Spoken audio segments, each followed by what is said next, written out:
now Jennifer Morris, who is the COO of Conservation International, because we're actually having a coffee break, which is rare for those of you that are familiar with opening ceremony, is going to tell us a little bit about the coffee.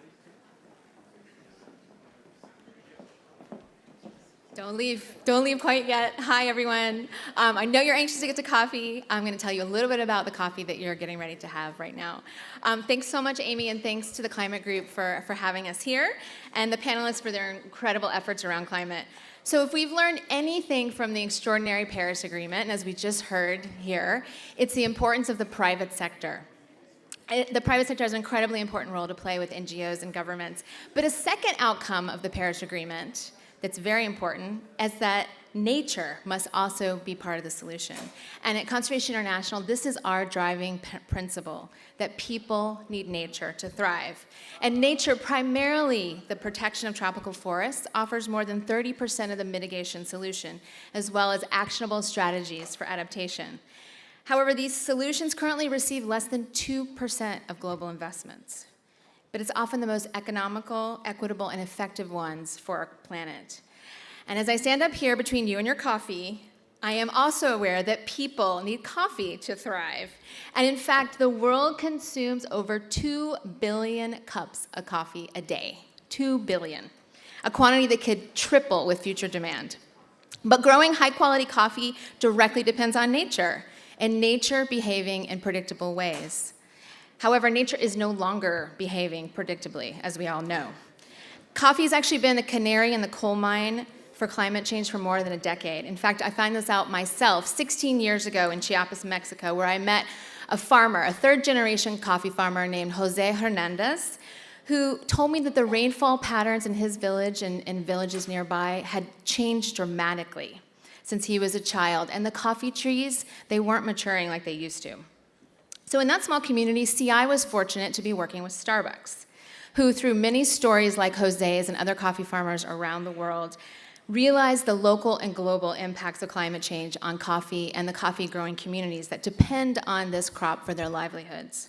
So we started together then working to plant shade trees and improve yields on farms like Jose's to build the resilience of coffee to climate change. But we couldn't just stop in Chiapas. Starbucks took a bold step to commit to having 100% of its entire coffee grown in a way that would be both environmentally and socially resilient to climate change. And last year, they actually achieved 99% of this goal. That's around 4 billion cups of coffee sold every year, including the one that you will have in just a minute, sold under third-party verified environmental and social best practices called CAFE practices. A Renewable Energy 100 company, Starbucks is the largest coffee company to have achieved this extraordinary milestone. Yet, believe it or not, Starbucks represents only 5% of global coffee sales. So it's just not enough. We both recognize that what we need is actually a ripple effect. We need to go beyond one NGO, beyond one company, as this is a sector-wide problem requiring sector-wide action. That's why at COP21 in Paris, with 18 initial partners, including many of Starbucks' competitors, we launched what's called the Sustainable Coffee Challenge, a sector-wide effort to make coffee the world's first 100% sustainable agricultural product.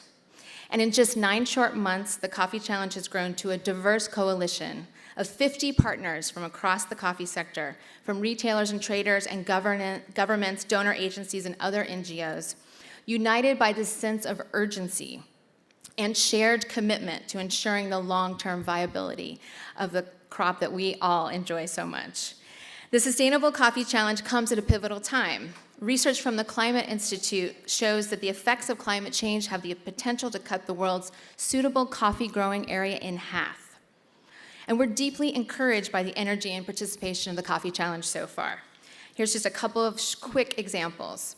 Farmer Brothers Coffee made a commitment to be 100% sustainably sourced by 2025. Beyond its commitment to ethical sourcing, Starbucks will plant a coffee tree and a shade tree for every bag of coffee purchased in 2016. That's over 15 million trees so far. Nationally, the governments of Mexico and Rwanda have joined the challenge with national-level commitments, ranging from improving farm productivity and providing farmers with access to credit and improving the capacity and skills of coffee producers. It's very promising to see these actions being taken. This ripple effect is critical if we're going to see real change. So if you buy, sell, produce, or even just drink coffee, you have a key role to play in making coffee the first sustainable agricultural product by asking questions about sustainability and reinforcing the message with this purchase. This is an important effort to demonstrate the power of nature-based solutions and sector-wide collaboration that can be a model, we hope, for other industries. So without further ado, please join me and my team downstairs where we're going to enjoy a cup of sustainable coffee. Thank you.